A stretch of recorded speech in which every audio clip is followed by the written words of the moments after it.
सकाळ सकाळ शुभ सकाळ सर्वांना. तर आता शेवाळ्या बनवते सकाळ सकाळी नाश्ता हलका फुलका. तर मस्तपैकी आता शेवाळ्या बनवून घेते आता.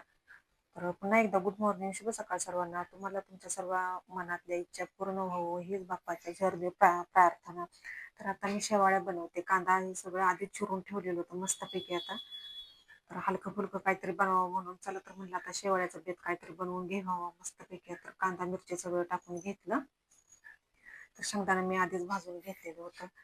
तर आता थोडंसं तेल ओतून घेते आता मस्तपैकी. आता मिरची आता चांगली 2-3 मिरच्या अशा घेतल्या, त्या तिखट आहेत त्या भरपूर अशा मिरच्या.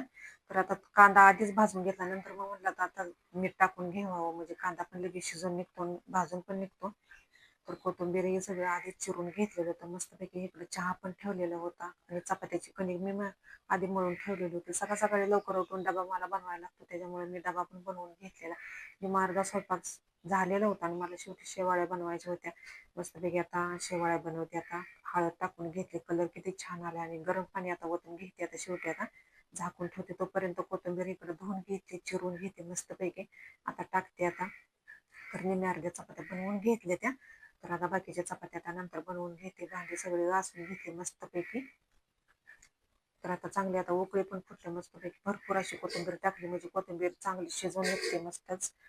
तर आता झाकून ठेवते पुन्हा एकदा. तर थोडासा रवा टाकलेला आहे.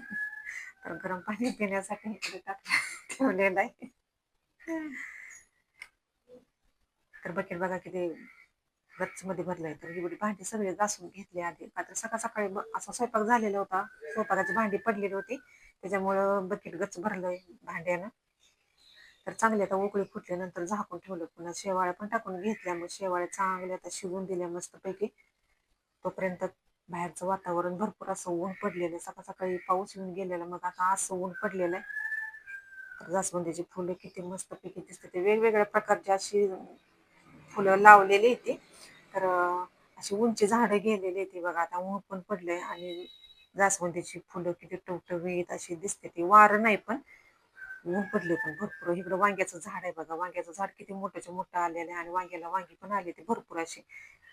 तर ही उंची असं झाड गेलेलं आहे वांग्याला. वांग्याची पानं तर इतकी मोठी झालेली आहेत की बासच. आळूच्या पानागत अशी मोठी वांगी पानं दिसते ती. तर मिरचीला मिरच्या आल्या तर किती मिरच्या भरपूर असं म्हणजे भर आलाय मिरच्याला. तर फुलं आणि मिरच्या तर मी झाड कशात लावले बघा. आता ही झाड आहे अशा आपल्याला गिफ्ट वस्तू काहीतरी मिळते त्या का नाही, त्याच्यात अशा मिरच्या लावलेल्या त्या. आणि माती चांगली आहे मस्तपैकी.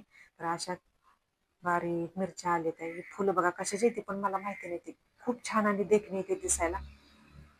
तर ही बारीक फुलं येते, ह्याच्यावर अशी फुलपाखरं बसते. ते मस्त छान वाटतं असं सकाळ सकाळी बघायला आणि फोन इकडं तिकडे फिरवायला मस्तच. तर काहीतरी असं टाइमपास म्हणून म्हटलं चला तर आता बाहेरचं वातावरण खूप छान असं झालंय म्हणून आता आपल्या युट्यूब फॅमिलीला दाखवावं. किचन मधला तर मी मार्ग स्वयंपाक बनवून घेतला. मग आता अशीच बाहेर आली फिरायला. तर जिकडे बघेल तिकडे हिरवंगार असं दिसतंय.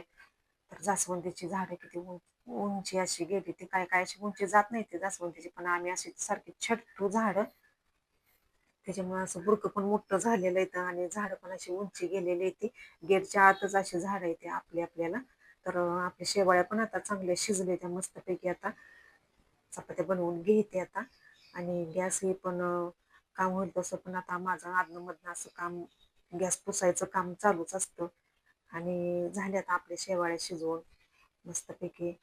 तर निम्मी अर्धी कामं झाली. आता बाकीची कामं आता आवरते आता सगळे मस्तपैकी आता. तर झाकून ठेवते आता अशा शेवाळ्या. चल तर मग बाय. व्हिडिओ आवडल्यास लाईक करा. Bye bye.